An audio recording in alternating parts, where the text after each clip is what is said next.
Welcome to the Injury Law Pod, the podcast that explores and demystifies the complex world of personal injury law. Each week, Missouri personal injury attorney Eric Bartlett dives into the legal issues surrounding personal injury cases to help you understand your rights and options when seeking justice and compensation for personal injuries. So sit back, relax, and let's explore the world of personal injury law together.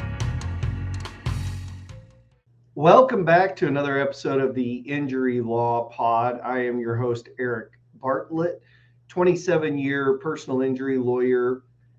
And this is the podcast where we break down everything personal injury law related, try to make it simple, straightforward, so that if you are dealing with a personal injury claim, you find help so that insurance companies don't take advantage of you. So welcome, and today we're going to discuss an alternative dispute resolution option. So what does that mean? Well, we're going to talk about mediation. And when I say alternative dispute resolution, basically we're talking about another way to resolve a claim, a personal injury claim. Mediations are used in all types of legal matters, but of course on this podcast we're talking about personal injury. So mediation is something that has come along probably starting in the late 80s, and then in the 1990s it definitely became a big deal where people started entertaining the idea that instead of going through with a full-blown jury trial or having a judge hear your case, you would agree to go to a mediation and try to settle the case. So a mediation is basically an opportunity to sit down, focus in on the case at hand for a matter of time, obviously depending on the complexity of it and everything that's involved. A mediation might last a couple hours. A mediation might last over the course of several weeks, months. It could be repeated attempts at mediation. You just never know. But largely what it comes down to is if the parties are willing to continue to engage in settlement discussions, then the mediation will carry on. So what does it look like? Well, today I'm going to discuss mediation in both the work comp setting and in the what we call the third party setting. So car accidents, slip and falls, dog bites, those types of things. And they are very different. So we want to talk about both of them. So let's start with third party mediations. And what happens with those is there are people out in the area, whether they are retired judges, long-standing lawyers, retired lawyers, whatever it may be, they hold themselves out as mediators. And what that means is they are there for hire to be the middle person in a dispute. And so what happens is they are an independent person. They have no involvement in the case.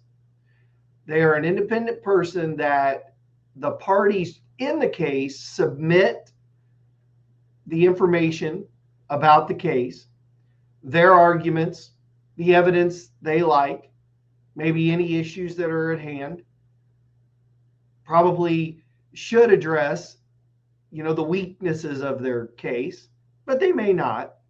But certainly the other side will. But they get all the information to the mediator. Each party gets all the information to the mediator. And then the mediator comes to some idea on his or her own as to maybe how the claim should resolve. And at that point, the mediation occurs. And so what happens is literally everybody comes together, probably in a room together. After COVID, there's a lot of mediations occurring by video, and it's very possible to do. I've participated in them. And, with Zoom and other video technology, you can actually have everybody together, and then you can actually break out in virtual rooms, and the mediator can go back and forth. But basically, everybody comes together initially. The mediator talks to everyone. And again, whether or not it depends on the mediator as to how much information he wants to present to the parties. So just think about this.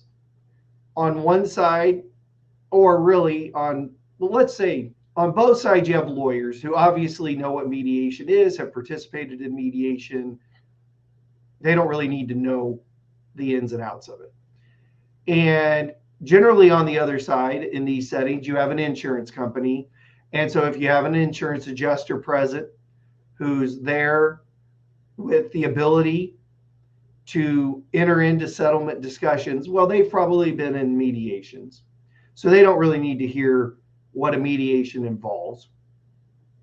But on the other side, you have somebody that maybe has never been in this situation before, an injured person. So a mediator will usually lay out for largely the person making the claim, the injured person, what it is that they can expect out of the mediation. And they're going to talk about the fact that the mediator is there with one job, which is try to get the claim settled. And they're going to go back and forth between the parties. They're going to make the arguments of each party to the other side. So they're going to make sure each side realizes what they're up against if this continues to go on and it doesn't get settled. So they're going to, again, explain that, at the end of the day, there are costs involved with continuing litigation. So if you can get a case settled sooner rather than later, you're going to be potentially ahead by not incurring maybe thousands of dollars continuing down the road of the lawsuit, hiring experts, taking depositions, all those types of things. And so, sometimes a settlement, if it's in the range of reasonableness, is a wise thing to do. Plus, they're going to talk about removing uncertainty. So when you settle your case, you remove the uncertainty that comes with a possible trial, whether it's in front of a judge or whether it's in front of a jury. You simply don't know what's going to happen when you leave it in the hands of others. As lawyers, we feel great about our case. We're ready to kick butt. But at the end of the day, we don't control what the ultimate conclusion is. And so when you work on settling the case, again, you're in control at that point. You've been presented with all the positives, the negatives of the case, the expenses, what those are going to look like. And then you get to make a decision on making a settlement at that time. Now, sometimes, and this is what a mediator would tell people. If again, that mediator would tell them, sometimes parties are so far apart that it just doesn't make sense. But at some point, there's a reasonable range based on what juries have been doing with similar type cases, things like that, that it makes sense to call it a day. The old, right? It's better to have one in the hand than two in the bush, things like that. Sometimes you have to recognize when the smart money is getting the money and not continuing to gamble and, potentially throwing away money that was on the table. So a mediator is going to sit everybody down, give an overview of the mediation process, tell them that, when they're in meetings with the mediator one-on-one, everything that we're telling the mediator is confidential unless we tell that mediator they can share it with the other side. The whole goal is to really encourage a free flow of information and get the case settled if that can happen. So mediations are very good in that respect. And a lot of cases today get settled by mediation. And what happens after the initial meeting, then again, people do break apart. So one side physically goes to another room, one side goes to another room. Again, if it's a virtual meeting, then break-offs occur virtually. So the mediator's job is to go back and forth between the parties and find out where they are, what the demand is for settlement from the person making the claim, what the offer is from the insurance company.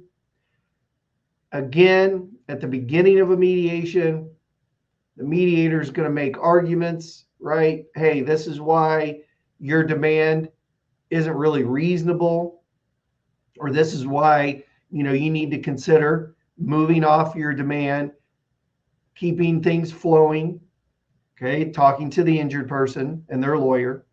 On the other side, talking to the insurance company, look, this is what you're facing. And, I think you can expect probably an average verdict of X. So your offer is way too low. And, you need to get up on the money and try to narrow this thing down.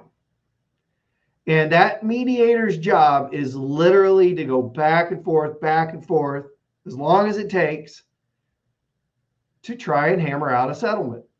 And there's a lot of issues sometimes. Again, I've talked about it in previous podcasts. There can be, outstanding medical bills that have to be factored in. There can be health insurance plans that want money out of a settlement. And all of these things have to be dealt with so that when we're talking about a dollar amount for a settlement, we can also talk to our client about a bottom line. Because at the end of the day, you can't really settle a case unless the client knows what they're pretty much going to walk away with if they settle. And on the other side, the insurance company needs to know that when they're paying, and if this is going to settle, everything's going to be taken care of. Medical bills, health insurance plans, government insurance plans, whatever that looks like, they don't want any loose ends out there. They want everything tied up. So again, there's a lot that goes into this, and that's the mediator's job, is to make sure everything's addressed, everything's narrowed down, and it gets to a final point of settling. So it's a really useful tool. Now, a lot of trial lawyers, myself included, we worry that the jury trial system not utilized is not good. That we need cases resolved by juries, because that grounds cases in reality. When you have 12 people that are independent, they have no relationship to the plaintiff, the person injured, they have no relationship to the defendant, the person that caused the problem or allegedly caused the problem, and the insurance company, they don't have any relationship to them. When they are presented with the facts and they are given the duty to decide what, if anything, the injured person will get out of this, it's a grounding of what the value of these cases are. And I mean, this is constitutional. The right to a jury trial is constitutional. And obviously, as trial lawyers, we believe immensely in the right to a jury trial.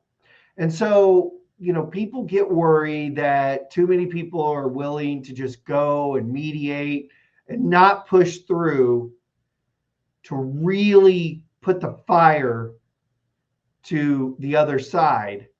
Because again, with a jury, a jury can get really fired up if the facts indicate egregious behavior, something that they're not going to like, and they're really going to want to compensate the person injured.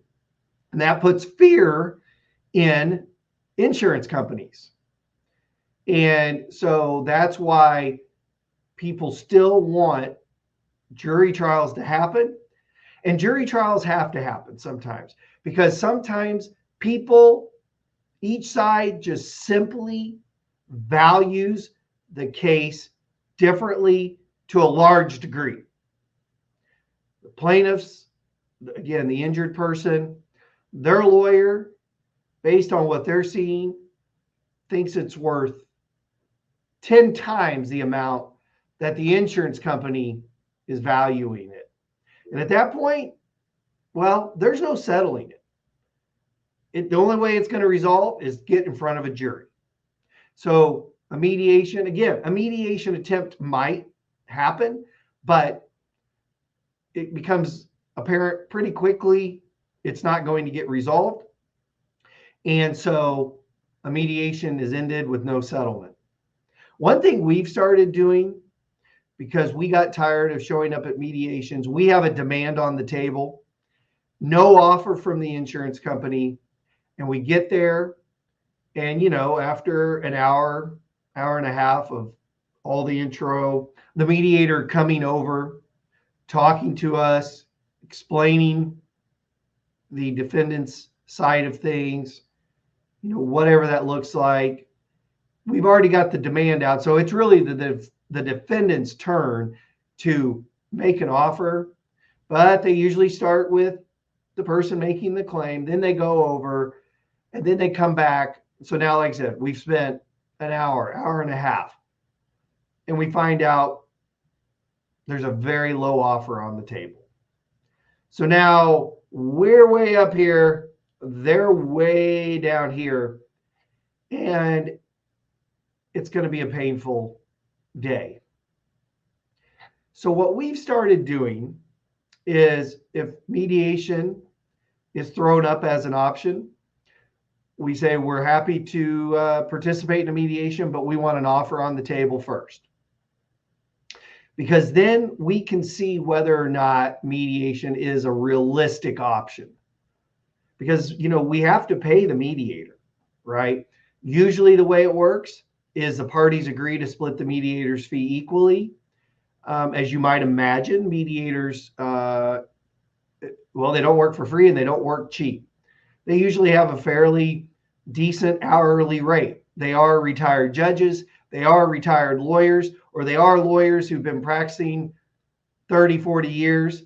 And so if they were doing their regular work, they'd be making a decent wage. So if they're going to do mediations, they're going to make a decent wage. But again, when you're splitting the cost, and sometimes you have multiple parties, maybe you have 3 or 4 parties and you're splitting the cost 3 or 4 ways. But anyway, we want to make sure if we're sitting down at a mediation, it's going to be productive. So we don't want to waste our time. And that's one way to try to avoid that, is get an offer on the table. So we've got a demand out there, get an offer on the table. Okay, let's go to mediation. So that is basically a very good overview of mediation in the third-party world. Car accidents, slip and falls, dog bites, dangerous conditions of a property, whatever that may look like. That's kind of how it goes. Normally, a mediation occurs once you're in a lawsuit, but there are pre-lawsuit mediations. We do them. So sometimes an insurance company recognizes the significance of a claim and they're ready to get it out of there. As a matter of fact, as I record this, I have one that's going to be doing just that. I have a significant injury claim. There's a significant amount of insurance available, and the insurance company recognizes that they don't want a lawsuit on this one. And so it looks like they're going to be coming ready to do something.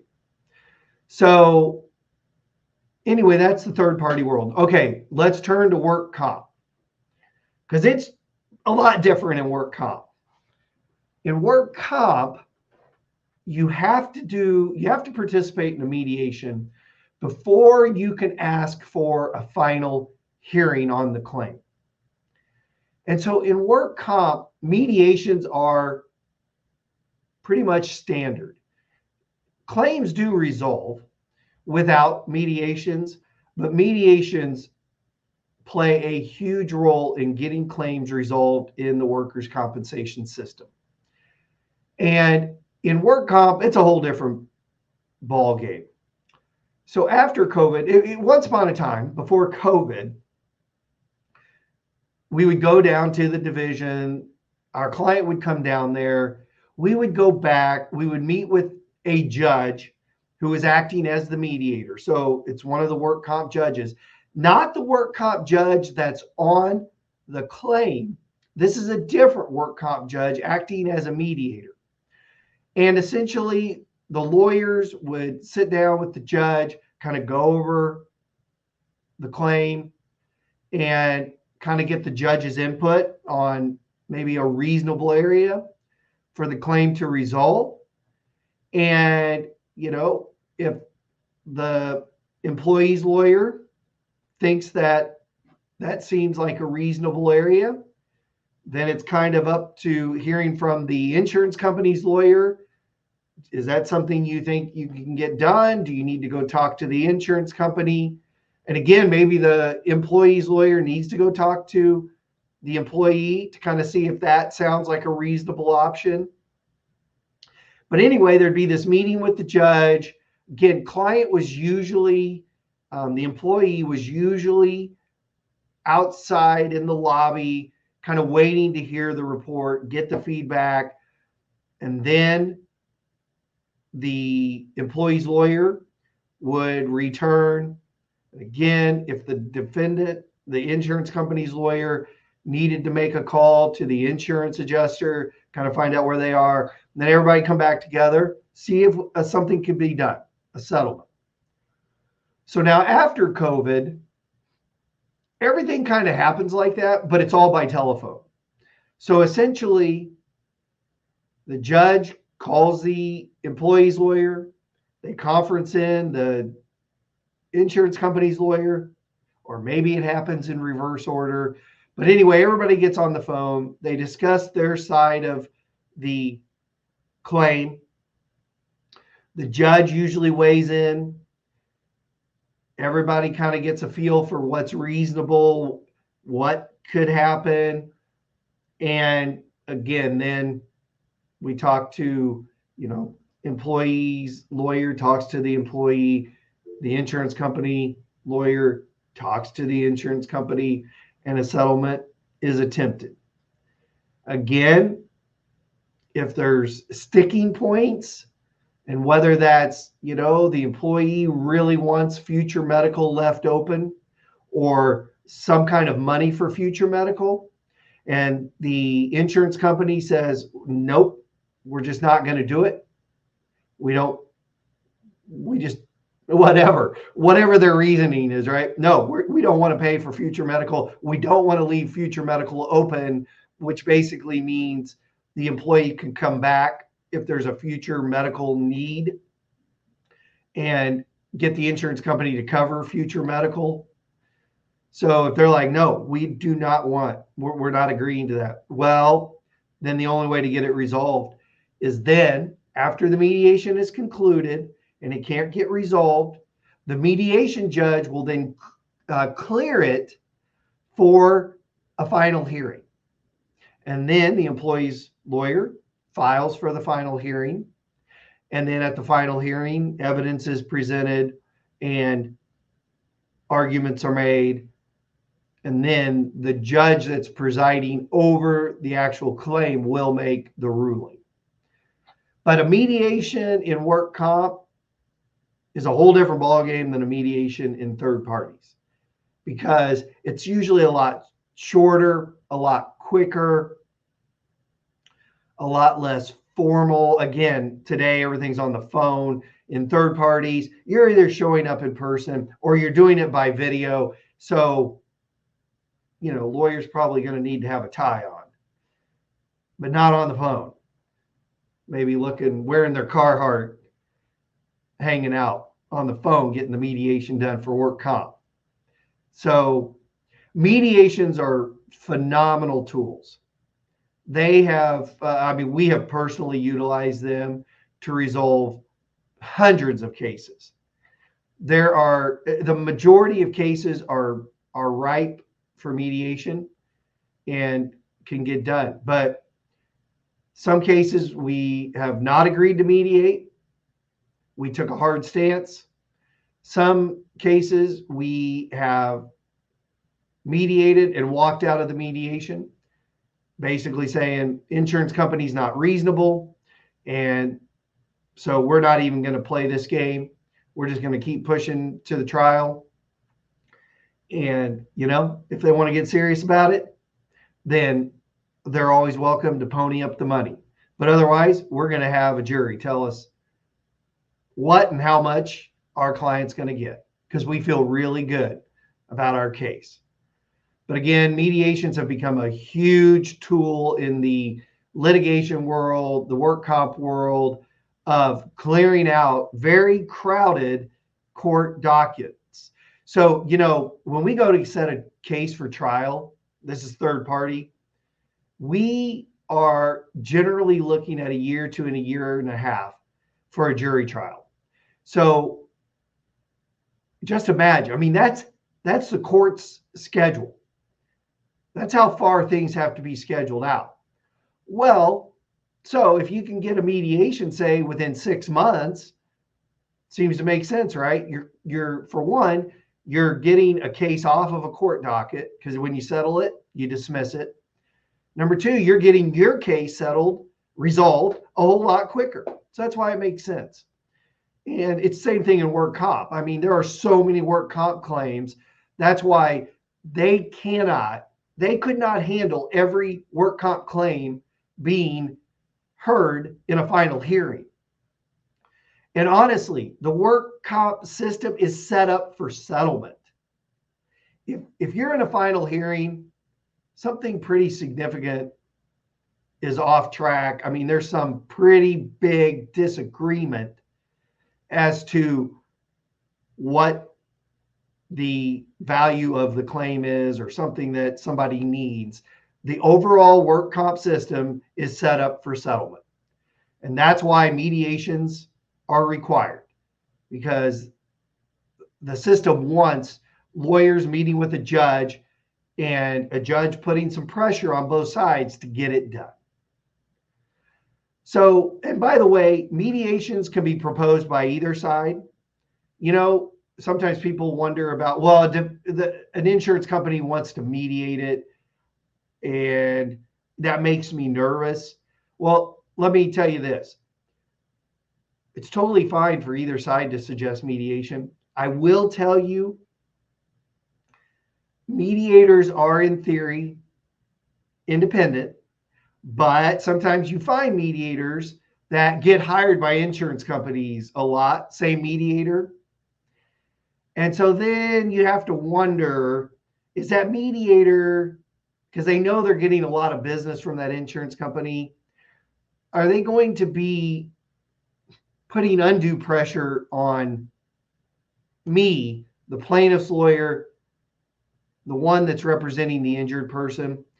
And so sometimes I lose interest in using certain mediators if I see that pattern.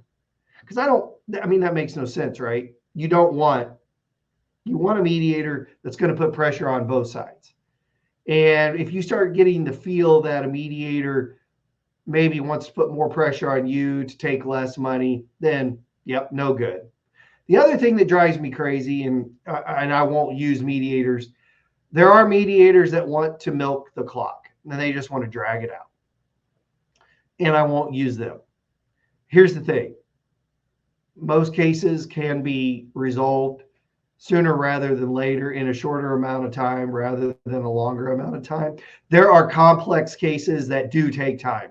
But again, I'm not interested in spending undue time with a mediator to get a case resolved. You know, that's not complex and not huge money. It's just one that needs to get resolved. So those are my little caveats to mediation. But otherwise, big fan of mediation. Has come in handy in so many cases, and that's what it is. So I hope this helps, because a lot of people ask about mediation, or when we're telling our clients about mediation, they're like, what is that? I have no idea. Now you know. That's mediation in a nutshell. Until next time, as always, stay safe. Please, if you enjoyed this, if you found it helpful, give me a 5-star rating wherever you're listening to it.